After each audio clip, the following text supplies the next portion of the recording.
सभी व्यूवर्स के लिए सलाम नमस्कार। मैं आपका अपने जी कोहली इस वक्त DTV न्यूज़ पर आपको दिखा रहा हूं कि मेवात के अंदर किस तरह का खून बरस रहा है। आप चारों तरफ देखेंगे कि मेवात में कहीं ना कहीं जब बात आती है चुनाव के बाद की या फिर चुनाव वाले दिन की, जिस दिन मतदान किया गया 2 नवंबर को, उस दिन भी पूरा मेवात कहीं ना कहीं पूरे मेवात में खून की लहरें दौड़ी और पूरे मेवात में झगड़े रहे। और अब हम आपको बताना चाहेंगे, लगातार मेवात से खबरें सामने आ रही हैं जिनमें खूनी संघर्ष किया जा रहा है। आखिरकार इस मेवात को क्या हो गया? मेरा वो मेवात जो कभी भाईचारे के लिए जाना जाता था, आखिर वो मेवात है कहाँ? मैं आपसे सवाल करता हूं कि वो मेवात कहाँ है जिस मेवात का भाईचारा कायम था, दुनिया वाले उस भाईचारे के लिए उसको जानते थे। लेकिन आज अगर बात करें तो खूनी संघर्ष, विपक्ष पक्ष में झगड़ा, और बात करें कि सरपंच जीतने वाला अगर डीजे बजा रहा है, खुशी मना रहा है, तो विपक्ष उसे जलकर उस पर पथराव कर दे रहा है। और हम एक और बात बताना चाहेंगे, सबसे शर्मनाक है,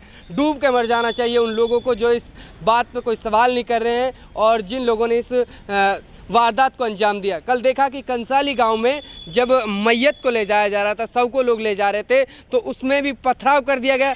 कितना गिरोगे आप लोग?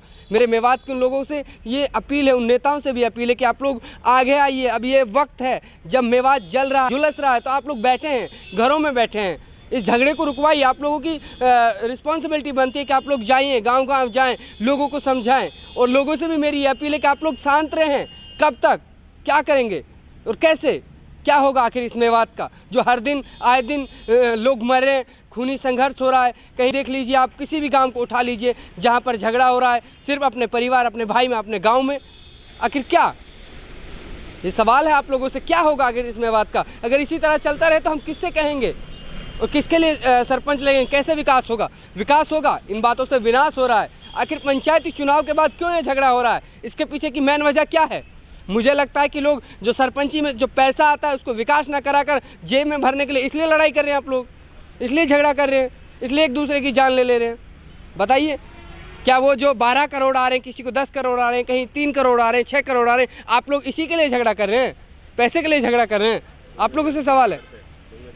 और हम आपको बताना चाहेंगे, अभी हम जहां पहुंचे हैं वो है पुन्हाना की CSC सामुदायिक स्वास्थ्य केंद्र। हम पहुंचे हैं जिला मेवात के पुन्हाना में। यहाँ पर अभी हम आपको बताना चाहेंगे करीब 8 से 10 लोग यहाँ पहुंचे हैं जिनको काफ़ी चोटें हैं। सबको रेफ़र कर दिया गया है, घायल हैं, जिसमें एक व्यक्ति को, जो कि डूंगेजा गांव से, एक व्यक्ति को गोली लगने की भी संभावना बताई जा रही है।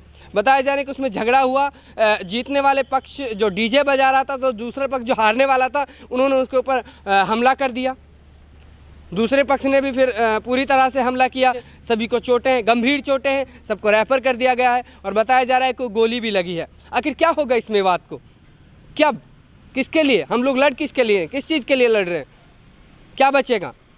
तो खूनी संघर्ष को बंद किया जाए। और मेवात के नेताओं से और प्रशासन से मेरी अपील है कि आप लोग रुकवाइए। आखिर इस मेवात की इस तस्वीर को क्यों बदला जा रहा है? मुझे बड़ा दर्द होता है इन चीज़ों को देखकर, अपने इस मेवात को देखकर, कि इस तरह का मेरा मेवात नहीं था। आखिर कहाँ गया? कैसे भूल गए 4 दिन में लोग जो एक साथ बैठ के रहते थे, एक साथ उठते थे, ईद दिवाली सब एक साथ मनाते थे? आज नहीं है। लोग एक साथ एक ही मस्जिद में नमाज पढ़ते थे, आज एक वही लोग आपस में एक दूसरे का खून कर दे रहे हैं। आखिर क्यों कर रहे हैं?